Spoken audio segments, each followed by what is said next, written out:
Bonjour à tous, mesdames et messieurs, adorables et excellents téléspectateurs de Intermédia Magazine Télévision, votre chaîne au bout du nez. Vous êtes plusieurs dizaines et des milliers de téléspectateurs à être certainement branchés en cet instant pour nous suivre à travers de grands programmes. Bienvenue à tous, merci de nous avoir choisis. Nous recevons ce jour sur Intermédia Magazine Télévision le professeur Jean-Christophe Tita, économiste né, économiste pratiquant, économiste de son état. Quel est-il, d'où il vient, où est-il et où est-ce qu'il va?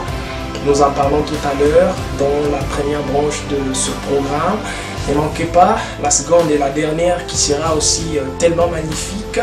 Avec lui, on va décrypter l'économie est-kassaïenne, mais surtout, il va nous faire une présentation des membres de la province du Kasaï oriental sur le plan économique et aussi donner de pistes, des solutions, faire des propositions. Comment faire, surtout quand on sait que la province du Kasaï oriental n'a pas encore un nouveau gouvernement provincial. Alors, comment faire pour amener un peu plus haut la barre économique dans la province du Kasaï oriental? C'est à découvrir, c'est à savoir tout à l'heure avec le professeur Jean-Christophe Tita sur Intermédia Magazine Télévision. Encore une fois, bienvenue. Professeur, bonjour. Bonjour, cher Guy. Vous allez bien? C'est un plaisir de vous recevoir sur Intermédia Magazine Télévision ce vendredi connu comme vendredi saint. Et donc vous rencontrer ces jours n'est qu'un plaisir pour nous. Je vous ai présenté de manière un peu plus brève tout à l'heure. Je dis que vous êtes professeur, Jean-Christophe Tita, économiste. Alors, est-ce qu'il y a-t-il un élément qui manque dans votre identité, si vous pouvez vous présenter vous-même? Merci beaucoup, cher Guy. D'abord, c'est un sentiment partagé. C'est aussi un plaisir pour moi d'être votre invité ces jours. Et comme vous l'avez dit, effectivement, bon, je suis Jean-Christophe Tita. Je suis professeur d'université. C'est correct, c'est logique. Bien, professeur d'université en République démocratique du Congo.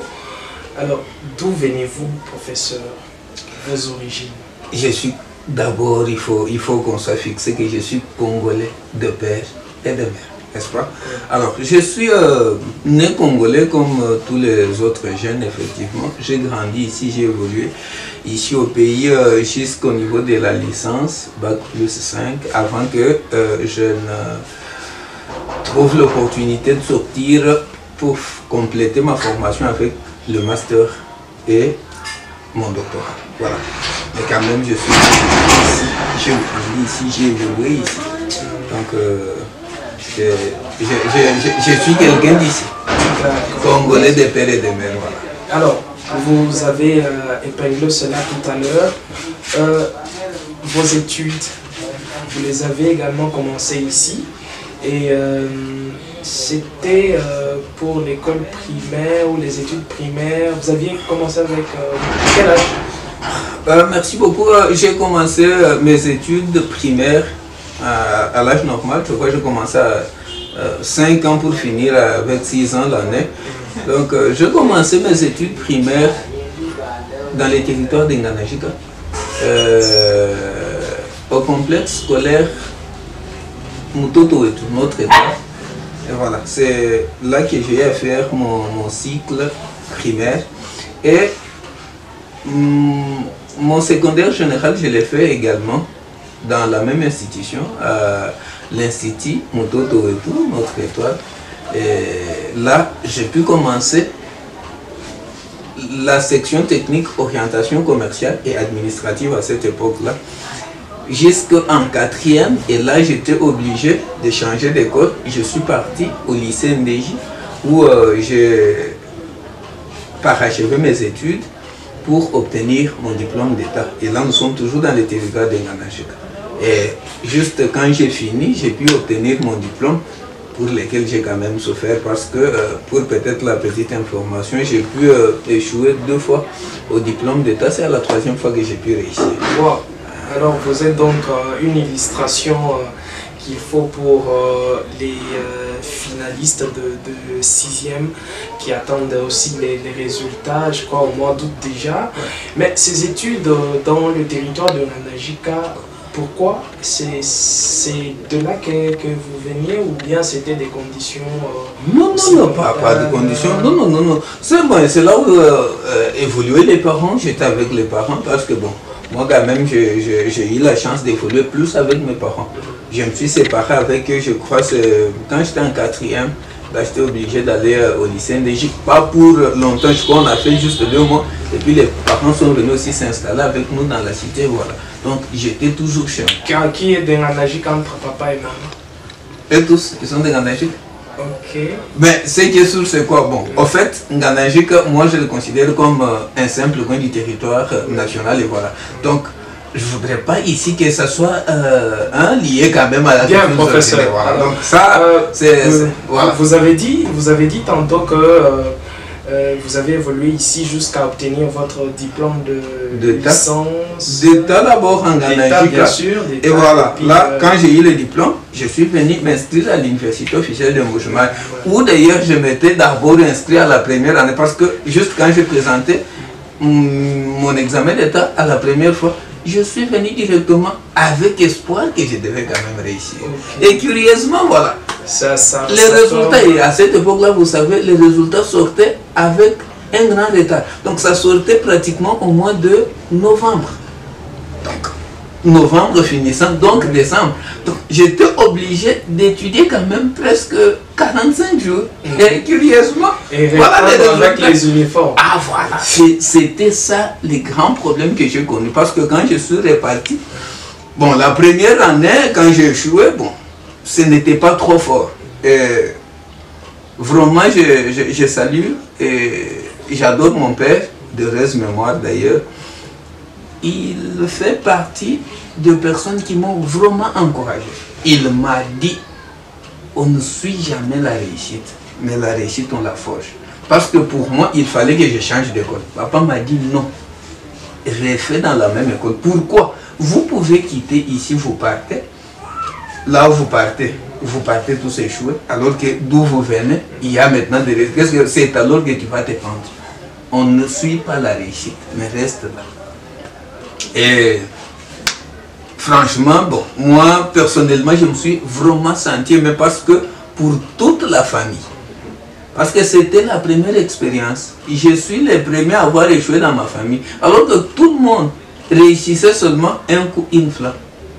Mais curieusement, moi quand même, bon, j'ai quand même évolué de la manière la plus facile et la plus simple à l'école primaire et aux humanités. Là, j'ai très bien évolué quand même avec des performances très louables et tout. Et puis bon, c'est à des rares exceptions que quand même à la fin de l'année, je sois 3e. Non, je n'ai jamais été comme ça. Là, j'ai été, si pas premier, c'est que par défaut, je suis 2e.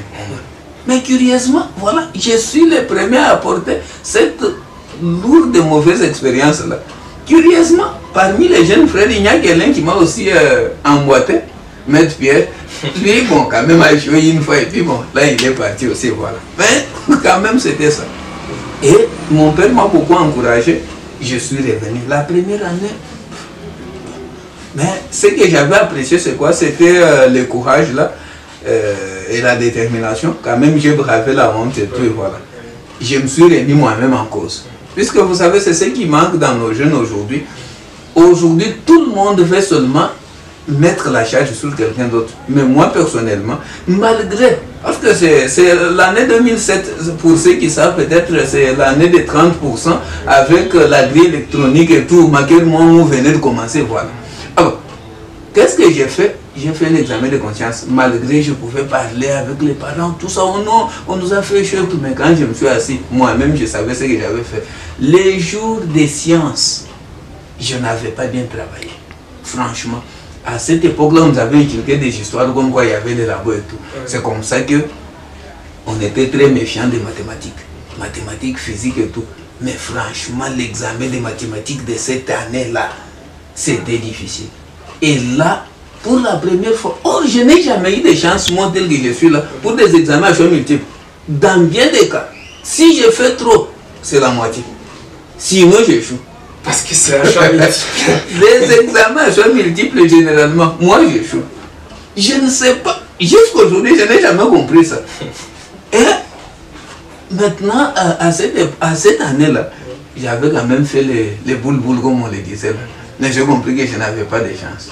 Alors, je me suis assis, je me suis dit, mais ça peut être quoi le problème? Je me suis dit, franchement, moi-même, j'étais le problème. Pourquoi? Parce que je n'avais aucune maîtrise des mathématiques, des physiques, mais aussi les autres cours à caractère optionnel, là, organisation des entreprises et tout. C'est pourquoi, quand j'ai repris les cours, la première des choses, j'ai cherché un précepteur en mathématiques et physique. Et c'est comme ça que, maintenant je suis économiste, non? On ne peut jamais être économiste, un bon économiste, si on n'a aucune notion de mathématiques. Non, les mathématiques nous accompagnent et font route ensemble avec nous. Et voilà. C'est comme ça qu'au-delà de mathématiques, j'ai eu à faire le préceptorat dans tous les autres cours là. Figurez-vous, vous partez à l'examen d'État. L'examen d'État, je l'ai dit souvent même aux étudiants, c'est plus complexe. Pourquoi? Parce que celui qui vous enseigne n'est pas celui qui compose les examens. Celui qui compose n'est pas celui qui corrige, ni non plus celui qui corrige n'est pas celui qui vous communique les résultats. Vous voyez déjà? C'est qu'on est en train de faire cette ronde-là. Alors, on va imputer la charge à qui? C'est comme ça que j'avais compris. La deuxième fois maintenant, quand j'ai échoué, là, j'ai compris que c'était ça l'essence de la fatalité.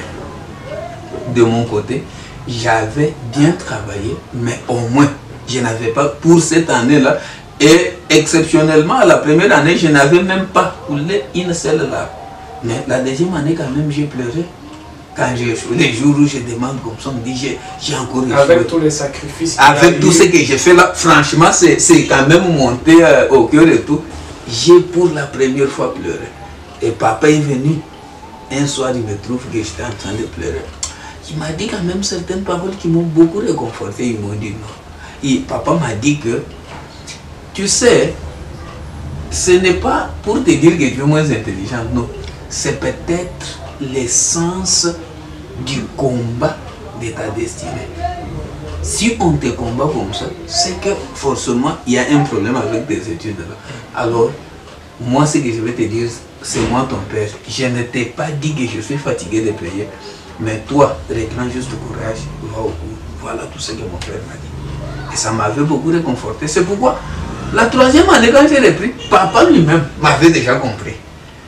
Il n'était pas trop derrière moi pour me faire pression pour que j'aille à l'école. Non, non, j'étais à l'aise et tout. Mais curieusement à l'école, notre soeur préférée nous a quand même causé trop de problèmes. Pour la première fois, j'étais obligé de ramener les parents à l'école à plus de 3-4 fois. Je partais avec papa, je partais avec maman. Et une fois, curieusement, je suis là.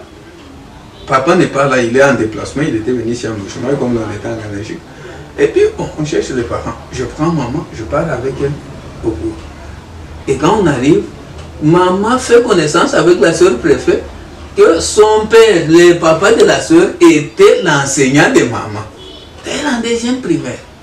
Et le grand frère qui venait juste avant moi, de mémoire également, l'ingénieur Gabi Kassongantita, que peut-être nombreux connaissent, nous honorons vraiment sa mémoire. Voilà, c'est l'essence de la vie. Alors, quand maman vient de découvrir avec la soeur que non, son père était son enseignant, et tout, voilà. C'est comme ça que la soeur dit, elle se détourne vers moi et dit, voilà, je ne sais pas comment tu es, hein. Ta maman a étudié. Voilà que tes frères, tes soeurs même ont étudié. Et pour les études, croyez-moi, je veux vous surprendre. Mais, votre affaire de diplôme ici, je ne connais pas et puis, laissez-moi d'abord aller comme je vais là. Mais pour ce qui est d'étudier, non, je suis déterminé, je vais vous dire, je vais vous prouver le contraire. Bon, elle a fait comme elle pouvait entendre. Voilà. Curieusement, cette année-là, Dieu merci quand même. Bon, le gars obtient quand même le diplôme pour une fois et voilà. Et curieusement, quand même, je suis lauréat pour presque deux territoires et voilà. J'ai fait quand même 64. Et voilà. J'ai fait 64. Là maintenant, le chemin pour l'université est bien clair, sans obstacle. Et voilà. C'est alors que je suis venu m'inscrire. Déjà, quand la première année je suis venu, j'avais quand même des amis. Et curieusement, ils réussissent au diplôme, et puis moi j'échoue. On était obligé de se séparer, moi je rentre. Figurez-vous que je reviens pour m'inscrire en premier graduat, je trouve que les amis sont déjà en troisième graduat. Oh. Bon, de toutes les façons, c'est la fatalité, c'est l'essence de la vie, on fait comment? Obligé. Bien, professeur. Obligé. Alors, une histoire fabuleuse, Ouais. qui en même temps peut motiver les jeunes actuels, surtout ceux qui attendent des résultats, comme je l'ai signalé tout à l'heure, Ouais. et qui peut également motiver aussi les parents pour, même si l'enfant a échoué, toujours motiver, toujours pousser, disponibiliser les moyens afin que la réussite, afin que les résultats se présentent. Alors, je voudrais savoir, avec les téléspectateurs, vous arrivez, vous prenez l'inscription ici en Buju-Mayi à l'université pour commencer les études universitaires.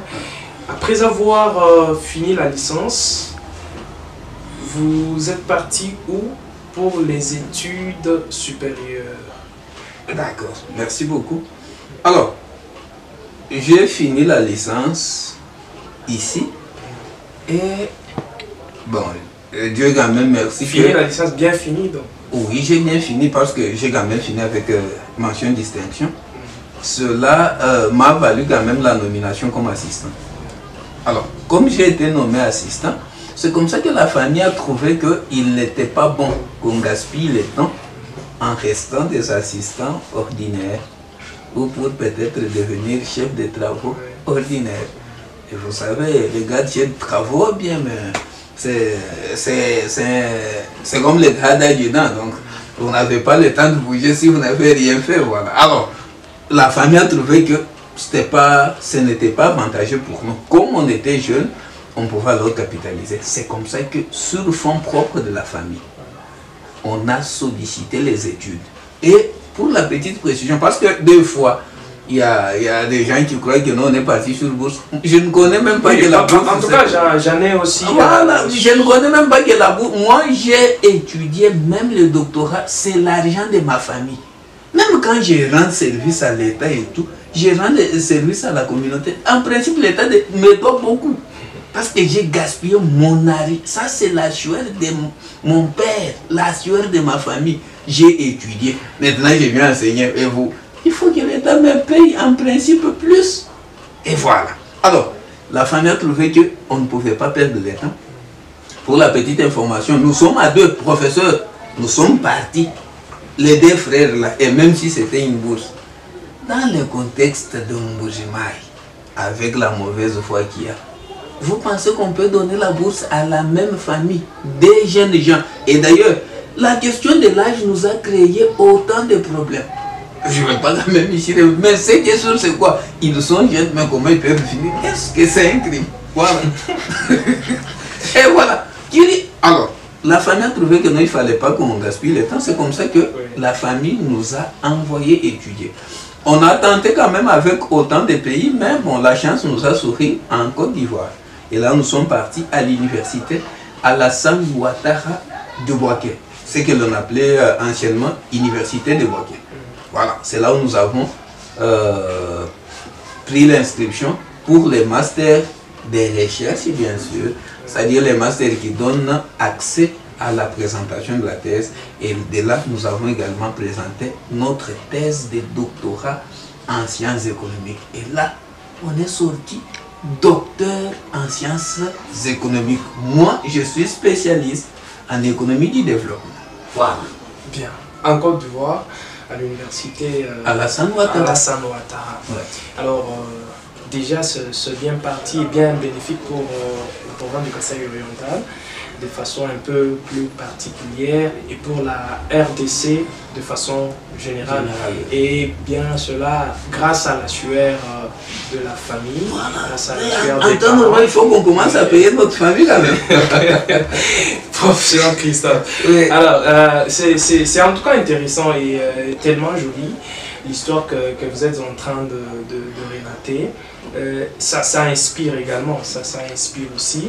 Mais le frère avec lequel vous êtes parti, c'est une parenthèse tout simplement. Oui. C'est votre jumeau, il vient avant vous? Non, il vient après moi. C'est bon, mais tout naturellement, il est devenu comme jumeau. Bon, je l'ai quand même coopté comme faux jumeau pratiquement parce que nous avons fait tout ensemble et croyez-moi, laissez-moi vous choquer, même le mariage, ça a été le même jour. Voilà. Mais malheureusement, quand même, qu'on n'a pas eu les enfants au même moment. Parce que notre plan, c'était ça, qu'on ait des enfants au même moment, comme on a fait le mariage. Mais Dieu a organisé autrement. Et voilà. Les enfants diffèrent quand même, mais Dieu merci que quand même, nous avons déjà des enfants, des part et d'autres. Et voilà, c'est que quand même, c'est bon. Donc on n'est pas seulement dans les papiers, quand même, c'est que ça va. Alors, c'était en quelle année la défense ou soutenance? La soutenance de la thèse? Oui. Oh non, je suis docteur depuis le 23 avril 2019. 2019? Oui. Parce que moi j'ai fini la licence le 31 juillet. Nous avons fini bien sûr avec les profs Franck. Bon, il est quand même plus connu. Et lui est d'ailleurs honorable. Il est député provincial en cours de mandat. Et voilà, nous avons fini le 31 juillet 2014, n'est-ce pas? Alors, nous avons obtenu notre master le 31 décembre 2016. 2 ans après. C'est comme ça que le 23 avril 2019, nous avons été proclamés docteurs en sciences économiques. En 2019. 2019. Je suis déjà quand même doyen en termes de doctorat. Mais vous êtes arrivé ici en Mbuji-Mayi en quelle année? En 2019 toujours, mais nous sommes revenus ici, je crois, en juillet. Voilà. Et les cours à l'université officielle de Mbuji-Mayi? La même année, nous avons donné, nous avons enseigné l'année académique qui a suivi parce que nous sommes arrivés, oui, la première venue, nous sommes arrivés ici le 26 juin. Après une semaine, nous sommes repartis à Kinshasa pour suivre les séminaires pédagogiques. Parce que, bon, la loi, c'est qu'on ne peut pas vous nommer professeur si vous n'avez pas suivi les séminaires de la pédagogie universitaire. Parce que vous devez être enseignant, alors vous devez savoir comment vous devez enseigner. Alors, quand nous sommes revenus, en juillet, on a attendu le début de l'année qui commençait généralement en octobre et tout. Et là, on a animé le cours en rapport avec la charge horaire qui nous avait été donnée. Et c'est là que nous avons eu des problèmes avec le comité de gestion qui était en place. Pour eux, on était très jeune pour être nommé professeur et que selon eux, on n'avait pas mis assez de temps pour soutenir le doctorat. Voilà les 2 problèmes majeurs que nous avons eu avec le comité de gestion. Donc on doit être trop vieux et non, mettre aussi beaucoup de temps. C'est ce qu'ils ont avancé comme argument et raison. Parce que pour eux, on était très jeunes. Mais très jeunes, là, moi j'ai soutenu ma thèse à quelques mois pour fêter mon 30e anniversaire. Est-ce que j'étais encore enfant? Et puis bon, moi je ne sais pas, j'ai demandé à plus d'une fois à certains avec qui on a eu des échanges et tout. J'ai dit, mais montrez-moi où c'est écrit que la thèse ne peut être soutenue que quand vous avez déjà des cheveux blancs. Une fois, je suis à Kinshasa avec une collègue professeure de l'UNIKI, et puis voilà. Il a quand même appris les problèmes qu'on avait. Et puis on était là en train d'échanger. Il dit, bon, vous voyez, c'est comme nous, le problème c'est quoi? C'est qu'on sait que quand on doit acquérir la thèse, c'est une question de la maturité. Alors pour être mature, quand même, il faut avoir peut-être 45 ou 50 ans. J'ai dit, ce que vous dites là, c'est écrit où? Est-ce que vous avez quand même une instruction qui vous dit ça? Et d'ailleurs, déjà quand vous avez 50 ans, même vos... Je m'excuse. Même votre ménage là commence déjà à connaître une décroissance. C'est pourquoi vous voulez que les gens obtiennent des thèses et qu'ils ne mettent pas longtemps avec ça. Parce que quand on va libérer une thèse à quelqu'un qui a 60 ans, et la conséquence c'est quoi? Après quelques 7 ou 8 ans, oh non, il y a un problème ici, on fait comment? Et même quand ils disent là, la loi ne permet pas les engagements au-delà de 35 ans. Tout ce qu'on fait ici, on le fait, au moins si vous êtes déjà dans l'enseignement, oui. Mais pour vous engager comme ça, c'est difficile au-delà de 35 ans. Ça ne passe pas. Mais voilà. Et comment vous vous sentiez à l'époque où on vous repoussait parce que c'est oui. ça. Non, bon, nous maintenant, nous avions un problème. Moi, l'idéologie que j'ai reçue de mon père, c'est quoi? Au lieu de mourir à genoux, je dois mourir debout. C'est ça moi le problème. C'est quoi? Pour ce qui est de ma dignité, de ma personnalité, même si tu es qui, tant que tu empiètes, c'est qui me revient de droit. Mon ami, je vais aller avec toi jusqu'à la fin. Seulement si je meurs. Mais tant que je ne suis pas mort, c'est que je n'accepte pas. Et quand vous étiez debout, c'est ainsi oui. que vous aviez commencé à donner cours. Non, on a donné cours. Oh non, ils ne sont pas revêtus du grade de professeur. Je dis, c'est pas... Je suis docteur en sciences économiques. Et être professeur ici en RDC, il n'y a pas un examen supplémentaire, à part le doctorat. Et j'ai dit, vous tous ce qui dites là, qu'est-ce que vous avez, à part le doctorat? Les articles et tout, je connais comment ça se passe. Non? Un enfant écrit son article, comme tu m'as dit, même mon nom là-bas, c'est tout. Ça, c'est... Même un mémoire les mémoires, on transforme ça dans les annales de quelque chose, on rassemble quelques articles et puis on dit non, on a monté des grades, et puis vous allez me dire quoi? Non. Vous êtes docteur. Pour être professeur, il faut d'abord être docteur. Vous êtes docteur, moi je suis docteur. C'est vrai que nous respectons la préséance et tout. Mais quand maintenant vous voulez utiliser ça comme prétexte, c'est là que ce n'est pas bon. Le mal que nous lisons, c'est quoi? Nos profs ont l'idée d'utiliser l'échelle. Quand on monte, on coupe l'échelle. Ça veut dire où? Donc quand moi je suis arrivé là-bas, c'est tout. C'est déjà une classe. Non, non, ça c'est... Alors, moi... Je n'étais pas d'accord qu'on me dise que je suis un enfant. Non, ça j'ai refusé jusqu'à la dernière énergie. C'est ça, ça ne passait pas. Ne me traitez pas que je suis un enfant. Pourquoi? Parce que même au village, un enfant qui peut faire ce qu'un enfant ne peut pas faire, c'est qu'il n'est plus enfant. Voilà pourquoi quand on trouvait un enfant qui a couché avec la fille d'autrui, même s'il est plus jeune, on lui donne déjà la femme. Au moins il connaît que celle-ci c'est déjà une femme qu'elle peut utiliser. Pourquoi vous allez encore les gérer comme enfant? C'est ça. Alors, comment s'est passé votre premier jour ou tout simplement votre première année en tant que docteur, en tant que professeur ou que dire philosophe docteur en donnant cours à l'université officielle de Bujumaï? Comment est-ce que... Je peux me rappeler de la séance là. Et je peux me rappeler même de l'habillement que j'avais ce jour-là et tout et voilà. En fait, c'est quoi? C'était pour moi l'aboutissement d'un long processus. Moi, je commençais par être assistant et quand j'assistais, j'avais des professeurs qui m'ont épaté et qui m'ont influencé.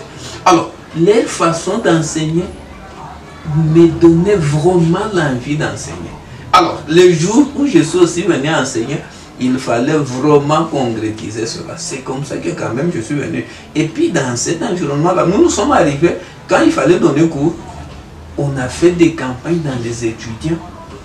Ce sont des fausseurs, il ne faut pas aller suivre ces cours-là et tout. Alors, il fallait venir avec une musique au-delà de la gamme. C'est comme ça que je suis venu dans l'auditoire. J'ai quand même sorti les enfants dans l'affaire des papiers jaunes et tout ça. Non, je suis venu sans papier. D'ailleurs, j'ai donné cours pour la première fois, c'était en deuxième licence. Et vous imaginez quand même que quand vous êtes en face des étudiants, moi je suis venu, je leur ai dit, mais quand même vous êtes des collègues, c'est ça. Est-ce que déjà demain, vous serez aussi des sentiers, voilà. Mais quand même j'ai donné cours, on a compris seulement que non, quand même, on était en face d'un docteur en sciences, et voilà. Non, mais franchement, c'était très magnifique. Et j'ai revu encore cette expérience-là, parce que c'est depuis ce jour-là, puisque c'était là, ma première expérience pour l'enseignement dans ma peau de docteur. Voilà. C'était dans la promotion de deuxième licence sciences économiques parce que tous étaient combinés. Il y avait ceux qui faisaient l'économie industrielle et ceux qui faisaient la gestion financière. C'était l'année académique 2019-2020.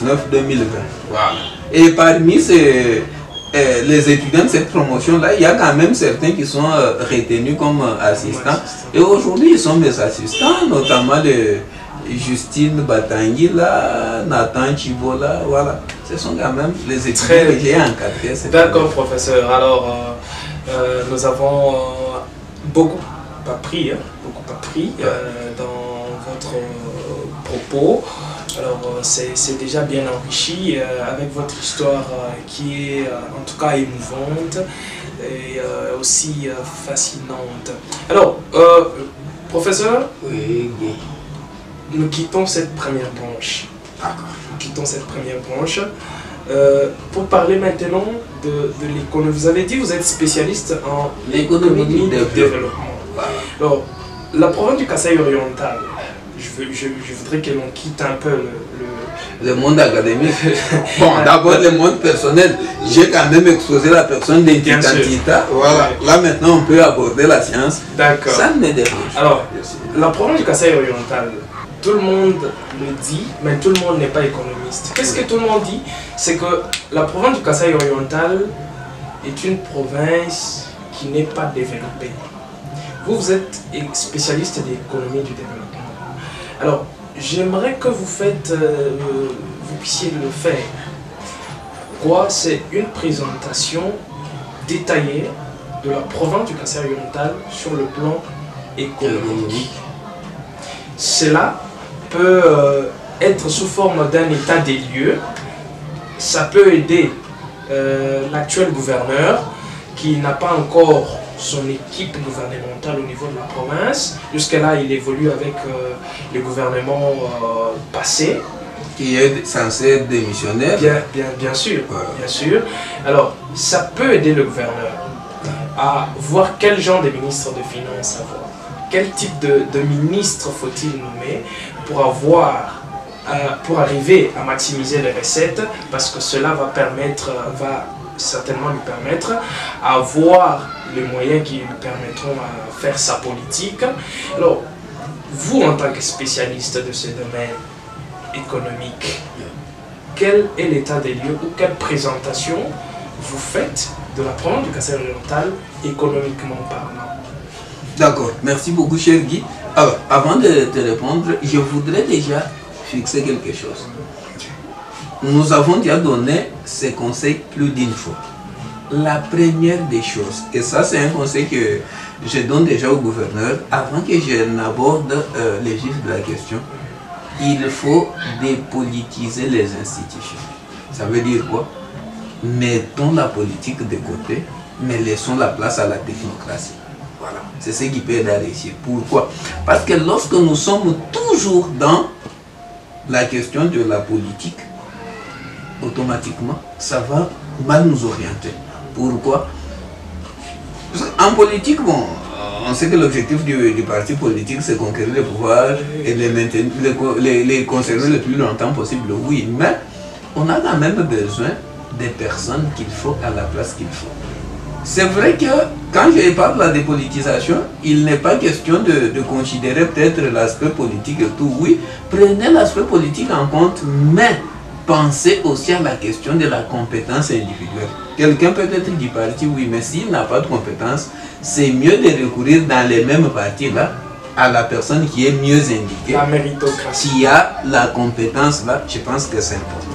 Alors, pour revenir maintenant à la question, c'est vrai que je n'ai pas toutes les informations par rapport à la situation économique. Mais moi, je suis spécialiste en économie du développement. Qu'est-ce que je sais? Le développement n'est pas un mythe, mais c'est une réalité, n'est-ce pas? Alors, le développement, c'est un terme qui est comparatif. Pourquoi? Parce qu'il n'a de sens que lorsqu'on le compare au sous-développement. Alors, du moment que nous parlons du développement dans la province du Kasaï oriental, c'est quand même absurde.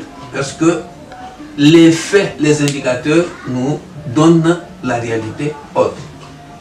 Là où il n'y a pas de développement, c'est qu'automatiquement il y a le sous-développement. Mais la caractéristique principale du sous-développement, c'est la pauvreté des masses.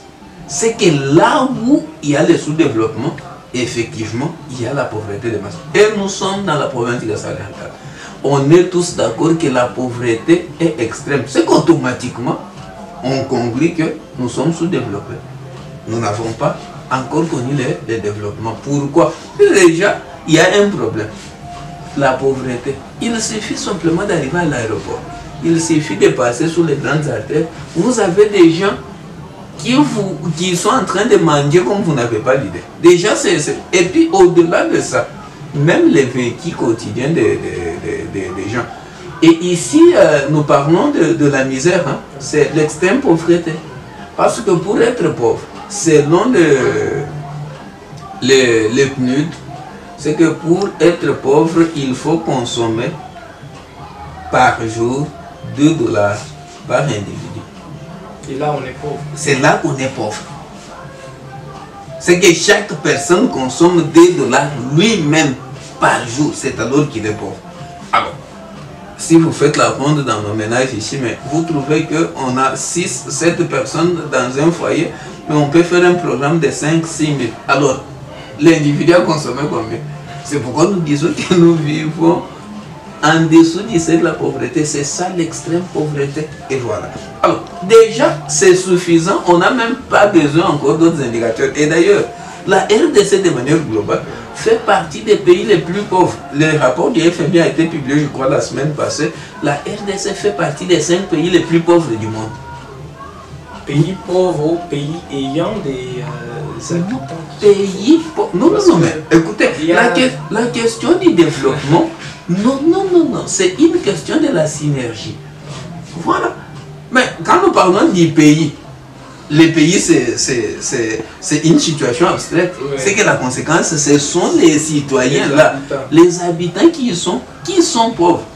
Et vous, attention, vous voyez la question des disparités, des inégalités sociales.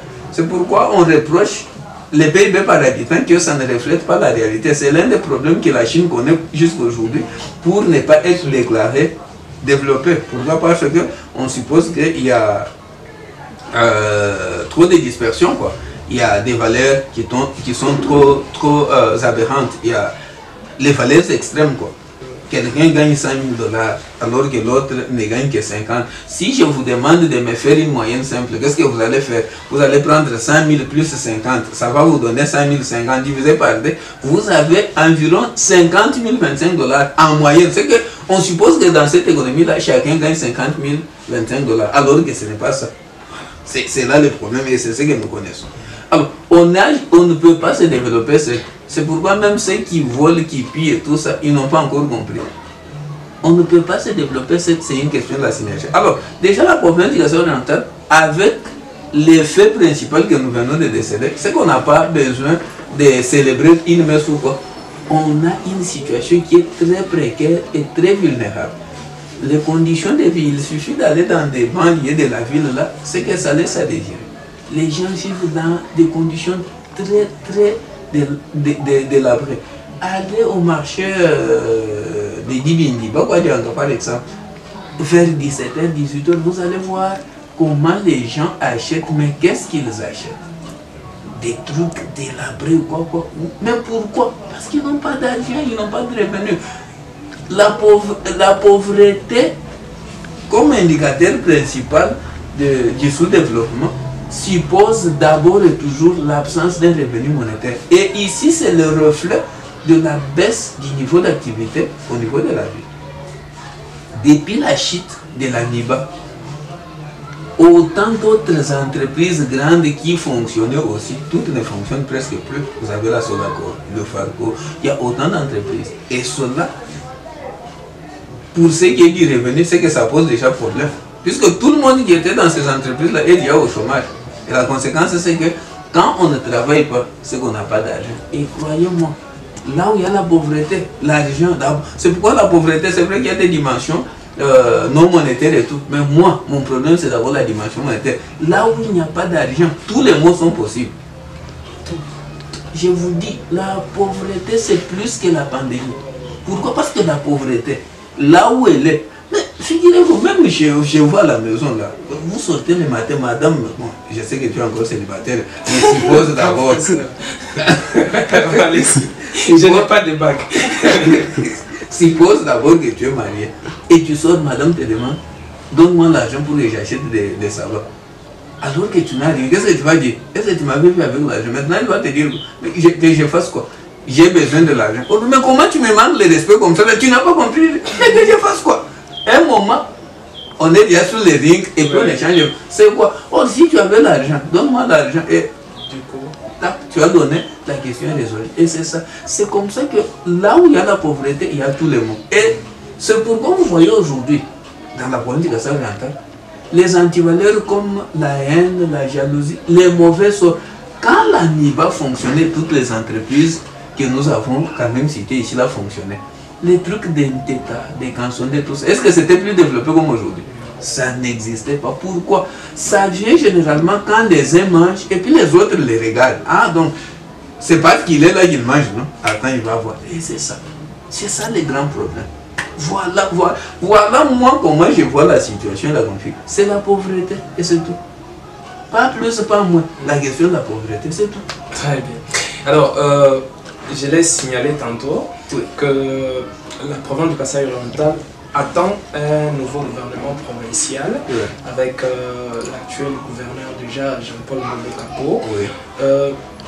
Professeur, qu'est-ce que M. Jean-Paul Mobekapo peut faire à son niveau pour que tous les mots épinglés ici soient éradiqués des habitants de la province du Kassai oriental pour ramener l'économie de la province. Évidemment que c'est une province, il doit y avoir aussi la main qui provient du gouvernement central avec la rétrocession et tout.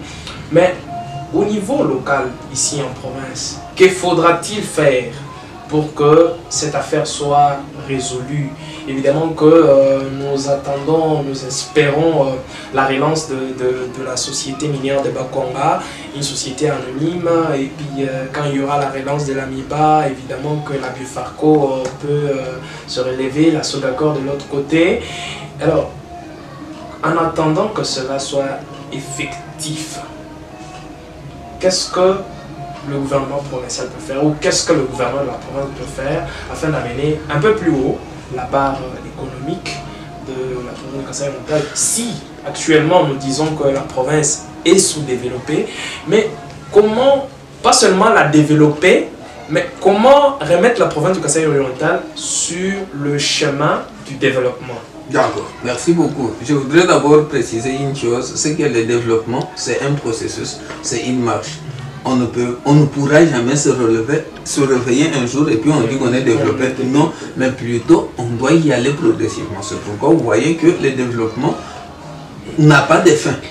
Alors, le gouverneur de province, Jean-Paul Mobekapo, que je salue et je félicite une fois de plus parce que quand même j'ai déjà parlé avec lui.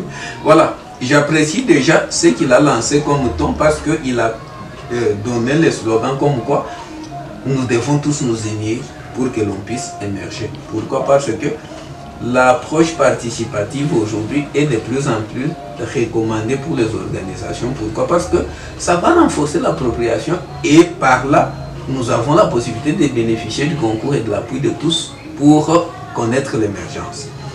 Avant de connaître le développement, on est censé connaître d'abord l'amélioration au niveau quantitatif, donc connaître l'accumulation de la richesse. Et voilà.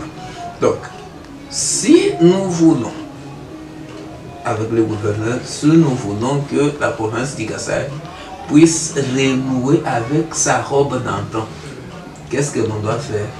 On doit penser à prendre les axes prioritaires qui ont des impacts visibles, n'est-ce pas?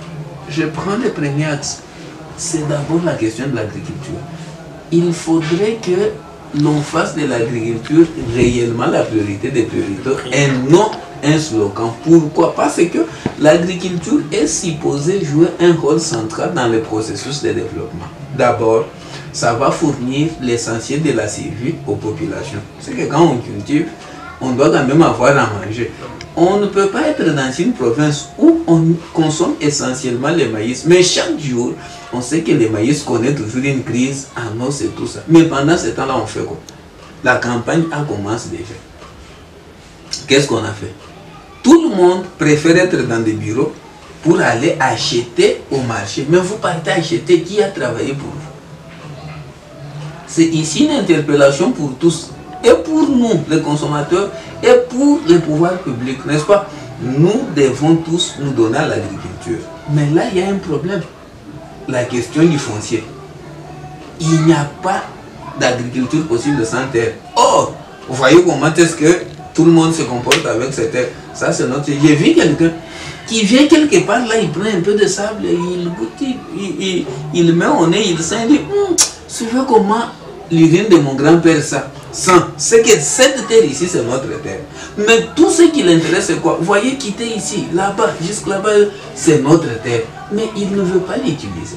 Pendant ce temps, c'est lui qui veut utiliser. S'il veut, il va dire, je suis autochtone, tu quittes et toi. L'État doit quand même aider et accompagner pour faire des réformes foncières afin de disponibiliser comme ça les gens. Puisque tout le monde ne travaille pas simplement parce qu'il ne veut pas, mais plutôt parce qu'il n'y a pas de terre. Et voilà. Ça, c'est la part de la société qui doit incomber les autochtones, mais aussi l'État, mais aussi la culture de nous-mêmes là. Il faut qu'on comprenne que les champs, c'est notre partage. Tous, nous devons faire les champs.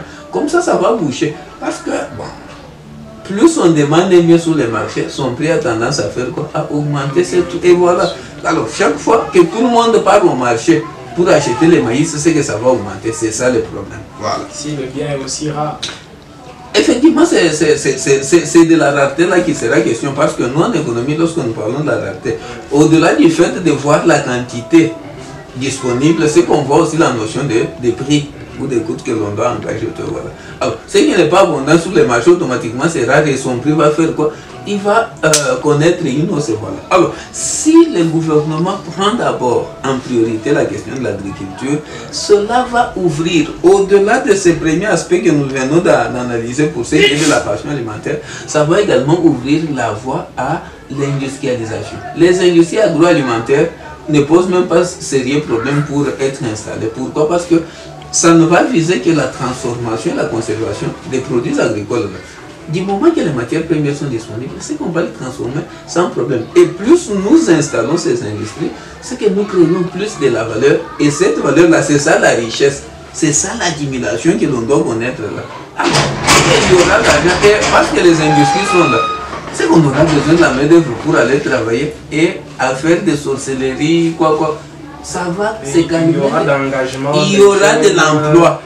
Et quand on travaille, même au quartier, les jeunes délinquants et tout ça, là, vous voyez l'expérience avec un Yamagassé, tous les délinquants là, ils sont utiles, ils travaillent, mais comme on ne savait pas comment les orienter, voilà, ils étaient là pour couper les bras des gens. Mais maintenant là, ils produisent, ils construisent et tout, voilà. Et on les paye. Ils sont payés. Et curieusement, j'ai vu quand même, on a montré la photo du Koulouna quand il était capturé et quand il travaille déjà. On dirait quand il travaille, il est plus jeune que quand il était Koulouna. C'est quand vous avez l'argent, franchement, c'est très bon dans la vie. Quand vous avez l'argent, vraiment tout, vous allez vous-même vous rendre compte que même vos imaginations là, il faut changer. Ça va changer. Parce que bon, c'est quand on est pauvre qu'on s'imagine, est-ce que je peux quand même manger un poulet? Mais quand on a l'argent, c'est une... Quand on a l'argent, on ne sait même pas, bon, je vais où je... Non, je quitte ici, je pars à Kim, je paye mon billet, j'arrive, on me prend dans un taxi, je suis à l'hôtel et tout. Mais quand on n'a pas l'argent, est-ce que tantine est là? Est-ce que ça c'est un problème? Je vais dormir. Je vais dormir ou tantine est là, tout ça. Non, ça c'est au moins ça. Alors, les deux secteurs clés ici, déjà l'agriculture, l'industrialisation, ça va automatiquement faire naître le troisième qui est les secteurs tertiaires ou les secteurs des services. Parce que les deux secteurs ici seront clés, ça va ouvrir les transports. Vous voyez, les transports aujourd'hui, même les plus petits tronçons, c'est déjà 1000 francs. Mais quand vous n'en avez pas, automatiquement, c'est que vous condamnez les chaussures et les chaussures vont payer les prix. C'est pourquoi vous voyez les chaussures qui se tournent. Vous partez vers le nord, mais ça part à l'est et à l'ouest. Et voilà. C'est là le problème. Et voilà. Donc, si les deux secteurs clés, le secteur primaire, où je vois principalement l'agriculture, l'extraction, moi je ne suis pas contre, même plutôt, je voudrais que ça soit un accompagnement. Mais qu'on ne construise pas tous nos espoirs sur ça. Pourquoi? Parce qu'on en a fait depuis presque 100 ans. Et puis c'est quoi les résultats? Laissez-moi vous choquer. En 2019, les prix d'une tonne métrique de cuivre sur le marché international étaient les mêmes que les prix d'une tonne de riz. Mais dites-moi, est-ce que vous pensez que les efforts pour produire une tonne de cuivre sont les mêmes que pour produire une tonne de riz? Mais pourquoi on ne peut pas essayer? Voilà. Mettre seulement l'essai. Aujourd'hui, la question de l'industrialisation, la question de la technologie, c'est une question de la volonté parce qu'elle est déjà disponible. Il y a des machines en Chine jusqu'à 10 000 $, des machines qui peuvent vous produire des jus. Est-ce que ça, là, on ne peut pas quand même acheter? On est content pour importer même les papiers hygiéniques. Les aliments, les simples aliments ici, nous, on importe toujours. Et le mal que nous avons connu, c'est quoi? C'est que nous sommes spécialisés dans la production de ce que nous ne consommons pas. Et curieusement, nous consommons ce que nous n'avons pas produit. C'est pourquoi, quand même vous prenez la balance de paiement, la balance commerciale, si nous voulons être plus réels de la RDC, les dépenses alimentaires sont plus dans les importations. On importe plus. Nous sommes dans un pays où les poissons meurent dans nos lacs à la suite des vieillesses, mais on peut quand même chasser un minier, c'est parce qu'il n'a pas su gérer l'importation de Saint-Charles. Voilà. Des sardines. Oui. Sauf qu'il y a des poissons qui meurent parce qu'ils sont vieux. Il y a des fruits qui moisissent seulement comme ça. Qu'est-ce qui manque en réalité? C'est moi personnellement, la volonté, oui, la grande part reste la volonté et plus la volonté politique. Vous savez, l'État dans une économie a la lourde responsabilité de doter les fondamentaux pour le bon fonctionnement. Comme ça va stimuler et attirer les investissements tant locaux qu'étrangers. Mais attention, les investissements étrangers sont importants, oui, mais il faut être vigilant pour tirer avantage de leur présence. Sinon, vous ne serez qu'à leur service. Voilà, vous avez les multinationales de télécommunications, non? Elles sont venues. Notre poste, malgré qu'elle-même était déjà aussi mourante et tout, mais on est venu l'achever. Les phonies qu'on avait, ça y est où? Ça c'est la caractéristique des investissements directs étrangers. Lorsque les multinationales viennent, elles ne viennent pas pour votre développement, mais plutôt elles viennent pour leurs intérêts. Alors, il faut être souple pour savoir ce que vous gagnez aussi. Mais sinon, c'est qu'on va vous utiliser. Voilà. Je crois en 2023 ou 2022, je me rappelle qu'on avait scellé la direction provinciale d'Orange. Oui. Mais entre-temps, les réseaux fonctionnent. Entre-temps, les achats en ligne se passent. Dites-moi, vous avez fait quoi? Ça, vous n'avez rien fait. Alors, est-ce que dans un pays normal, ça peut se passer comme ça? En 2021, on avait arrêté à Kinshasa les directeurs financiers de Vodafone pour falsification des états financiers. Est-ce que dans un pays normal, ça peut se passer comme ça? Et puis on l'a arrêté, il n'a même pas fait une semaine. Relâché, et puis c'est tout, les dossiers restaient comme ça. Voilà. Avec ça, c'est qu'on encourage. C'est le problème avec notre justice. Effectivement, nous avons un problème et le pouvoir public ne sait pas nous accompagner. Parce que malgré qu'on peut avoir la volonté et tout, on a quand même besoin des mécanismes d'accompagnement. Vous avez un pays où la législation est vraiment abondante en termes de droits et tout ça. Mais c'est pas faux, il n'y a même pas un petit suivi et tout. Comment on est dans un pays? Il y a une loi qui dit que le commerce de détail est réservé aux autochtones et tout. Mais quand même, vous voyez même un Libanais qui vient, il commence à vendre les beignets et vous les laissez. C'est pour dire quoi? Alors, bien compris, professeur Jean-Christophe Ntita. Alors, en tout cas, je vais vous demander de conjuguer votre dernier verbe parce que nous sommes arrivés à la fin de ce programme. Qu'avez-vous à dire en dehors des questions posées, en dehors de suggestions demandées? Qu'est-ce que vous avez à dire, professeur, aux Congolais, aux Kassaïens, aux dirigeants? Qu'est-ce que vous avez à demander? Merci beaucoup, cher Guy. D'abord, on doit remercier quand même les téléspectateurs pour ils ont quand même pris à nous suivre. C'est vraiment utile pour nous et merci beaucoup pour cet honneur et cette grâce-là. Également, merci à vous-même pour cette invitation. Mais tout ce que l'on peut demander à tous les Congolais, à tous nos frères et sœurs qui nous suivent, c'est quoi? C'est qu'on doit quand même avoir le courage de braver les antivaleurs. Pourquoi? Parce que la question du développement, c'est une question de la synergie. N'est-ce pas? Nous avons tous un rôle à jouer, chacun a ce qui le concerne. Sortons de la casquette où tout nous mettons toujours sous la charge des autres. Comment quelqu'un peut être là? Il y a un ravin devant sa parcelle, mais il y a quelqu'un qui lui sort de la parcelle et puis il sort ça et dit voilà, tu sais, des choses comme ça, lui ne voit pas. Mais s'il y a un ravin qui se déclare là-bas, qui perd la parcelle, elle se fait c'est là le problème. Ayons la culture de nous mettre tous ensemble. Ayons la culture de nous encourager, de nous soutenir. Voilà, c'est ce qui va nous aider. Votre frère est là, il le fait. Si tu as quelque chose à donner, évitons la politique de ôte-toi de là que je m'y mets. Le gouverneur est là, non. Si moi j'étais là, je devais faire ça. Si tu as une idée, va lui donner. Comme ça qu'il le fasse. Entre-temps, la province avance. Nous avons perdu le quinquennat passé, n'est-ce pas? On a connu quand même environ 4 ou 5 gouverneurs. Et qu'est-ce que la province a gagné? Non, ça ne nous aide pas. Entre-temps, il y a des provinces qui ont quand même avancé. Ce que je pense, c'est quoi? Je salue l'ouverture d'esprit du gouverneur, comme il a dit que tout le monde a quand même ce qu'il peut. Alors, on a ce qu'on peut, donnons et avançons. Voilà. Nous sommes vraiment en retard et nous ne pouvons que avancer avec ceux qui veulent avancer. Voilà ce que je peux demander à tous nos frères et sœurs. Très bien. Merci donc professeur Jean-Christophe Ntita, professeur des universités en République démocratique du Congo. Et même à l'étranger, bien sûr. Et même à l'étranger, bien sûr. Alors actuellement à l'université officielle des Mboujima, spécialiste en économie du développement. Dans vos conférences, vous pouvez l'inviter, il peut venir. Dans vos églises, il peut venir. C'est ça, professeur? Simple, bon, je suis chrétien quand même pratiquant, n'est-ce pas? Je suis chrétien et puis voilà. Oui. Conférences et tout. Bien, on est là, on est disposé. D'ailleurs, on a animé autant. On a déjà animé quand même autant. Et très récemment, on a animé un exposé à la journée scientifique. Ce qui devait encore profiter plus à la communauté, mais bon.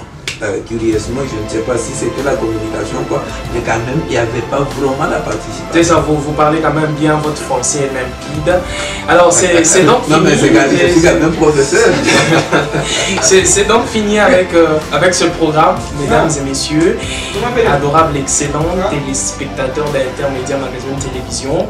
Ça a été un plaisir de vous avoir et d'avoir aussi le professeur de merveille. Des bonnes choses, des belles histoires partagées pendant ces quelques minutes avec ce gigantesque cerveau. Alors, nous vous remercions de nous avoir suivis et nous vous donnons rendez-vous prochainement pour d'autres aventures. Prions que ce soit encore un beau cerveau, une tête bien faite pour accumuler plus de savoir et de connaissances. Merci à vous, n'oubliez pas d'aimer la vidéo et de la partager massivement et surtout pour que ça puisse arriver jusque là où il y a des décideurs. Merci beaucoup à vous tous, ciao.